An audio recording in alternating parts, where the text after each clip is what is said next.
Hello hi दोस्तों, welcome to my YouTube channel P7 study group में आपका स्वागत है। आज हम राष्ट्रपति से संबंधित टॉप 10 प्रश्न करेंगे, ठीक है, जो काफ़ी मोस्ट इंपोर्टेंट काफ़ी बार एग्जाम में रिपीट हो चुके हैं। यदि आप भी एग्जाम देने वाले हो कॉम्पिटिटिव एग्जाम, तो ये वीडियो आपके लिए काफ़ी मोस्ट इंपोर्टेंट होगी। चलते हैं क्वेश्चन की तरफ, ठीक है। फर्स्ट क्वेश्चन जो हमारे पास है वो ये है कि जो राष्ट्रपति भवन का डिजाइन है ये किसने बनाया था। ये भी काफ़ी मोस्ट इंपोर्टेंट क्वेश्चन है क्योंकि ये SSC CHSL 2020 में एग्जाम हुआ था कोरोना से पहले, तो उस एग्जाम में आया था। इसका राइट आंसर क्या होगा? इसका जो राइट आंसर होगा वो होगा ऑप्शन सी, एडविन लुटियंस, ठीक है। इसे याद रखना, एडविन लुटियंस। जो एडविन लुटियंस एक प्रसिद्ध ब्रिटिश कार वास्तुकार थे, ठीक है, ब्रिटिश के रहने वाले थे। और जो इनका जन्म और जो मृत्यु हुई है वो लंदन में हुई थी। और जो राष्ट्रपति भवन जो 1912 से लेकर 1920 यानी 8 साल के अंदर बनकर तैयार हुआ था, ठीक है, इसी के बीच में बना था। इनका महत्वपूर्ण योगदान काफ़ी रहा है। जो एडविन लुटियंस थे इनका योगदान इंडिया गेट हो गया और वाइसराय हाउस, इसमें भी काफ़ी योगदान रहा है, ठीक है, इसे याद रखना। चलते हैं नेक्स्ट क्वेश्चन की तरफ। नेक्स्ट क्वेश्चन हमारे पास क्वेश्चन नंबर 2 आया है। किस वर्ष में भारत के राष्ट्रपति ने आंतरिक व्यवस्था के कारण आपात स्थिति लागू की थी? इसका राइट आंसर गाइस क्या होगा? ये भी काफ़ी मोस्ट इंपोर्टेंट क्वेश्चन है। इसका जो राइट आंसर होगा वो होगा ऑप्शन डी, 1975 में लागू किया गया था, ठीक है। और जो ये आपातकाल है ये 25 जून 1975 को आधी रात में ये आपातकाल घोषणा की गई थी। 25 जून 1975 को ये लगाया गया था और 21 मार्च 1977 तक ये लगा हुआ था, ठीक है। जो भारतीय संविधान के अंतर्गत जो एक धारा है 352 के तहत, इस 312 के तहत आपातकाल घोषित किया गया था। जो उस समय तत्कालीन राष्ट्रपति थे वो कौन थे? वो थे फखरुद्दीन अली अहमद। और जो प्रधानमंत्री उस समय थी वो कौन थी? इंदिरा गांधी थी, ठीक है। इसके पीछे भी काफ़ी कारण था, इसको लगाने का कारण था क्योंकि जो इंदिरा गांधी थी वो एक केस में दोषी पाई गई थी। क्योंकि जो रायबरेली में चुनाव होना था उसमें जो सरकारी मशीनरी थी उसको गलत तरीके से प्रयोग में लाया गया था। इस केस में जो इंदिरा गांधी के खिलाफ जो इलाहाबाद कोर्ट ने इनके खिलाफ फैसला सुनाना था 12 जून 1975 को, इसी की वजह से ये लगाया गया ताकि दंगा ना फैल जाए, ठीक है। इसी की वजह से आपातकाल जो है स्थिति घोषणा की गई थी, इन्हीं की वजह से। चलते हैं नेक्स्ट क्वेश्चन की तरफ। अगला क्वेश्चन हमारे पास ये आता है, क्वेश्चन नंबर 3, भारत के मुख्य चुनाव आयुक्त की नियुक्ति कौन करता है? इसका राइट आंसर गाइस क्या होगा? ये SSC MTS में आ चुका है क्वेश्चन है। इसका राइट आंसर होगा ऑप्शन बी, राष्ट्रपति करता है, ठीक है। जो भारत के मुख्य चुनाव की नियुक्ति राष्ट्रपति करता है। और ये किसके तहत करता है? ये जो भारत में जो संविधान के अनुच्छेद 324(2) के तहत जो भारत के मुख्य चुनाव की नियुक्ति राष्ट्रपति करता है, नियुक्ति जो है।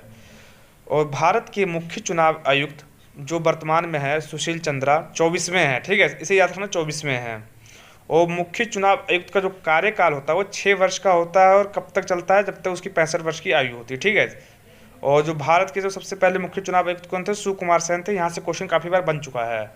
और मुख्य चुनाव आयुक्त को सांसद द्वारा महाभियोग पर राष्ट्रपति हटा सकता है, ठीक है, महाभियोग चलाकर, इसे याद रखना। चलते हैं नेक्स्ट क्वेश्चन की तरफ। क्वेश्चन नंबर 4, लोकसभा में जो राष्ट्रपति के द्वारा कितने सदस्यों को मनोनीत किया जाता है? इसका राइट आंसर क्या होगा? इस क्वेश्चन का राइट आंसर होगा 2 सदस्यों को मनोनीत किया जाता है। जो भारतीय संविधान के अनुच्छेद 331 के तहत जो राष्ट्रपति है एंग्लो इंडियन समुदाय के अधिकतम 2 सदस्यों को मनोनीत कर सकता है, ये याद रखना, 331 के तहत। और जो संविधान 366(2) के तहत एंग्लो इंडियन ऐसे व्यक्ति को माना जाता है जो भारत में रहता हो लेकिन जो उसके पिता या पूर्वज यूरोपियन हो, ठीक है। यहाँ काफ़ी बच्चे कंफ्यूज होते हैं, यूरोपियन अलग होता है और विदेश अलग होता है, ठीक है, विदेश नहीं बोलना, क्योंकि हमारे पर राज किसने किया था? ब्रिटिश लोगों ने किया था, ब्रिटिश, फ्रांस और डच लोगों ने। तो यूरोपियन ये देश आते हैं, ना कि अमेरिका आता है, ठीक है, इसे याद रखना। चलते हैं नेक्स्ट क्वेश्चन की तरफ। अगला क्वेश्चन, क्वेश्चन नंबर 5 हमारे पास आता है, निम्नलिखित में से कौन भारत में वित्तीय आपात घोषित करता है? इसका राइट आंसर क्या होगा? इसका जो राइट आंसर होगा राष्ट्रपति, भारत का राष्ट्रपति, ऑप्शन 20 का राइट आंसर होगा। जो भारतीय संविधान का जो अनुच्छेद 360 के तहत जो राष्ट्रपति है वही वित्तीय आपात घोषित कर सकता है। और इसमें जो वित्तीय आपात में क्या होता है कि जो आम नागरिकों के पैसे और संपत्ति का अधिकार है वो सरकार का हो जाता है, ठीक है। लेकिन भारत में अभी तक ऐसा कोई आपातकाल नहीं लगाया गया है, ठीक है, इसे याद रखना। चलते हैं नेक्स्ट क्वेश्चन की तरफ। क्वेश्चन नंबर 6, जो राष्ट्रपति है वो मंत्रिपरिषद के सदस्यों को कैसे बर्खास्त कर सकता है? मंत्रिपरिषद के सदस्यों को कैसे बर्खास्त कर सकता है? इसका राइट आंसर होगा ऑप्शन सी, प्रधानमंत्री जो है उसकी सिफारिश पर, क्योंकि जो मंत्रिपरिषद का जो अध्यक्ष होता है वो प्रधानमंत्री ही होता है, ठीक है। इसका राइट आंसर ऑप्शन सी होगा। और इसके बारे में हम कुछ जान लेते हैं, जैसे कि भारतीय संविधान के अनुच्छेद 74 अनुसार जो राष्ट्रपति है प्रधानमंत्री की सलाह पर किसी भी मंत्री को बर्खास्त कर सकता है। ठीक है, चलते हैं नेक्स्ट क्वेश्चन की तरफ।